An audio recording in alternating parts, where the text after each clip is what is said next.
কি আমি ছাত্রলীগের হলে কি আমার একটা ছবিও থাকতো না তার সাথে? আচ্ছা, আমি হচ্ছে মোসাম্মদ শ্রাবণী আক্তার, ঢাকা বিশ্ববিদ্যালয়ের সমাজ কল্যাণ ও গবেষণা ইনস্টিটিউটে পড়াশোনা করছি। আমার 21/22 সেশন, আর আমি সম্প্রতি হচ্ছে ঢাকা বিশ্ববিদ্যালয়ের রোকেয়া হল ছাত্রদলের আহ্বায়ক মনোনীত হয়েছি। আর যেই শ্রাবণী ছাত্রলীগের পোস্টের ছিল, যার কথা আমার নামে চালিয়ে দেওয়া হয়েছে, ওই শ্রাবণীও আমাদেরই সেশনের 21/22-এরই, ও আমাদের রোকেয়া হলেরই, বাট ও হচ্ছে ফিলোসফি ডিপার্টমেন্টের। প্রথমেই যেটা আমার বলা সেটা হচ্ছে তারা তো এখন নিষিদ্ধ, কাজে তারা এখন গুপ্ত থেকে লুকায়িত থেকে তাদের কোনো কাজ নাই। যেহেতু আমাদের ছাত্রদলের হল কমিটি বের হয়েছে, তারা চেষ্টাই করবে কিভাবে এটাকে হচ্ছে প্রোপাগান্ডা ছড়ানো যায়, কিভাবে হচ্ছে কলুষিত করা যায়।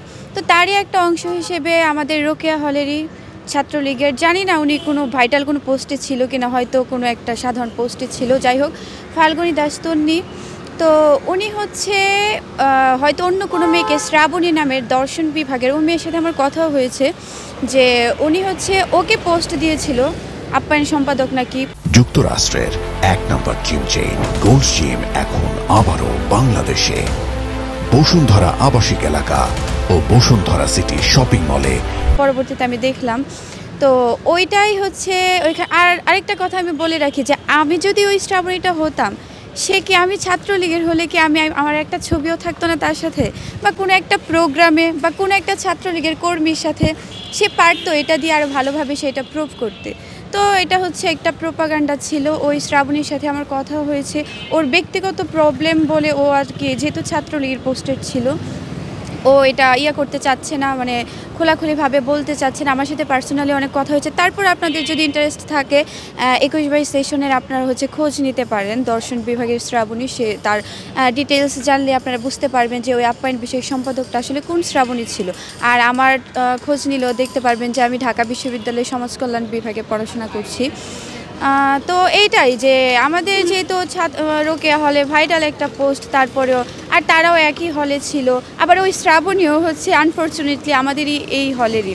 তো এইভাবে আর কি প্রোপাগান্ডাটা ছড়িয়ে দিয়েছে। আর আপনারা আমার ফেসবুক আইডিতে ঢুকলে আপনারা দেখতে পারবেন যে আমার হচ্ছে আন্দোলনে, যে রোকেয়া হলে 14 জুলাই হচ্ছে যে 2024 সালে রাজাকার স্লোগান দেওয়া হয়, ওই হলে একদম সম্মুখ সারিতে, একদম প্রথম সারিতেই আমি ছিলাম। আমার কাছে ছবি, ভিডিও ক্লিপ সবই আছে। তা আমি কিভাবে ছাত্রলীগের পোস্টেড হতে পারে? আর সে যদি এটা প্রমাণ করতে পারে ওই শ্রাবণী আমি, তাহলে তো আমি আমার ফেসবুকে লিখেছি যেটা আমি রাজনীতি ছেড়ে দেবো যদি এরকমটা হয়। তো এই আর কি, তারা এটা চেষ্টা করবে, চাইবে, এটাই স্বাভাবিক। তো আমি যেহেতু আমি জানি আমার দিক থেকে ক্লিয়ার, আমাকে প্রুফ করা এটা আমার কোনো ব্যাপার না। সবারই খারাপ লাগবে, কিন্তু খুব অস্বাভাবিক কিছু না। কারণ আমি দেখলাম যে ছাত্রদলের আমাদের যে পোস্টগুলো হলো, মানে নামে বেনামে যেভাবে পারছে ওইভাবে কলুষিত করার চেষ্টা চালিয়ে গেছে। তো এটা এরকম অ্যাটাক হতে পারে, মেন্টালি প্রিপেয়ার্ড সবারই মনে করি যে ছিল, বা সবাই সবার জায়গা থেকে। কারণ তারা তো এখন বললাম না যে নিষিদ্ধ সংগঠন, আর তারা কতটা হচ্ছে সন্ত্রাসবাদী ছিল সেটা তো আমরা অন্তত 2024 সালে দেখতে পেয়েছি। তো তাদের কাছ থেকে এটা যে খুব বেশি অপ্রত্যাশিত ওইরকমটাও না। কমিটিতে, আচ্ছা আমি আরেকটা কথা বলি এখানে, যে ছাত্রলীগ বলতে এখন ছাত্রলীগ ছেলেরা মেয়েরা যদিও কম, ছেলেদের ক্ষেত্রে দেখা গেছে হলে থাকতে গেলে, মানে ছাত্রলীগ বলতে হয়তো গণরুম, গেস্ট রুমে উঠছে, তো এরকমভাবে আপনারা জানেন জোর জবরদস্তি করে প্রোগ্রামে নিয়ে গেছে, বাট এটা তো আর একদম ছাত্রলীগ হয়ে গেল না।